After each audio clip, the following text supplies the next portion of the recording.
Bonjour, nous sommes au salon des marchés financiers avec Pierre Martin, sales trader de Saxo Bank. Bonjour Pierre. Bonjour. Alors, parlez-nous un petit peu des différents marchés. On va faire un petit point sur les marchés. Où en est le CAC? On a passé la barre des 4000, c'est vraiment une barre symbolique.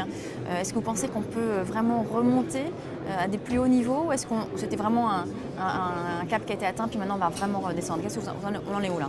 Alors c'est vrai que là on est un petit peu en dessous des 4000, c'est vrai qu'on a franchi une première fois les 4000, maintenant on est repassé un petit peu en dessous. On se rend compte que le marché en ce moment est peut-être un peu dans une phase de correction, un peu salvatrice aussi, puisque les marchés ont quand même beaucoup monté. On a pris 10% sur le CAC depuis le début de l'année, on a pris près de 15, entre 15 et 18% sur les indices américains depuis le début de l'année. On est monté en ligne droite. Il n'y a pas eu de correction assez forte, c'est-à-dire une correction de l'ordre de 7-8%. On est en tendance haussière quand même depuis 5 ans aux États-Unis. Effectivement. Ce qui est assez forte, enfin, c'est long. Effectivement, alors c'est vrai que la tendance de fond reste haussière. Elle restera haussière, ou elle peut rester haussière jusqu'à la fin de l'année, puisqu'on est dans une thématique macroéconomique où eh bien, les États-Unis se redressent progressivement. C'est vrai que la situation en Europe est encore un petit peu en retrait, mais ce qui est important de souligner, c'est qu'on n'a pas ou très peu d'inflation en ce moment.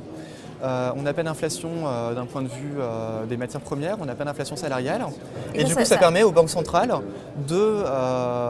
d'agir pleinement pour soutenir l'économie. On sait que le rôle des banques centrales dans un premier temps, c'est restreindre l'inflation. Ils le font un peu trop, à la limite. Le quantitative easing à répétition, maintenant on n'en est pas arrivé à un moment de saturation quand même.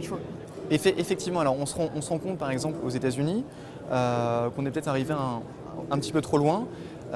Et justement, maintenant que l'économie se redresse, c'est le moment, en tout cas pour eux, ou ça va peut-être être le moment, d'arrêter justement ça et de revenir à une économie un peu plus saine et moins gonflée artificiellement. Ce qui devrait impacter les marchés alors.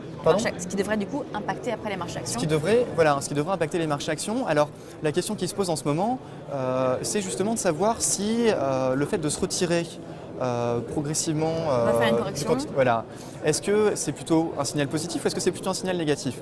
C'est un signal positif parce que ça veut dire que les marchés arriveront peut-être à se relancer sans justement ce sort de shoot artificiel. Mais cela dit, on se pose la question parce qu'on ne connaît pas très bien les conséquences à long terme. Donc c'est pour ça qu'il y a une phase de correction en ce moment. On sait aussi en Asie que la situation change un petit peu. Au Japon. Voilà, au Japon, en Chine, on a eu un mauvais indicateur PMI, ce qui justement pousse les marchés à se questionner. Mais c'est bon de se questionner parce que ça permettra ensuite à long terme de revenir sur une courbe de croissance un peu plus Et vous, saine. votre sentiment à horizon de la fin de l'année sur les marchés actions, c'est quoi? Ça reste un marché CAC par exemple entre 3009 et 4002. Il y aura sans vraiment grande tendance. Voilà, tout à fait. On a fait quand même une belle performance. On a fait déjà plus de 10% depuis le début de l'année.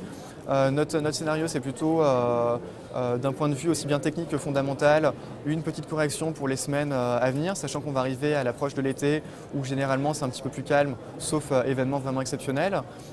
Et puis terminer l'année plutôt tranquillement, sachant que ça a été déjà une bonne année, ou en tout cas pour le moment, ça reste une bonne année pour les marchés actions. 3009, 4002, fin de l'année, vous pouvez nous donner un petit pari un peu plus précis, hein, mouillez-vous un petit peu. L'objectif, on va dire, c'est de revenir sur les plus hauts sur le CAC. Plutôt positif, donc. Voilà, plutôt positif, qui tourne autour des 4180. D'accord. Une fois qu'on a atteint ça reste un bon objectif. Donc ça n'exclut pas des phases de correction un peu comme ce qu'on a maintenant, qui sont saines, rappelons-le, et qui permettront justement d'aller plus loin dans de meilleures conditions. Très bien, merci beaucoup. Merci.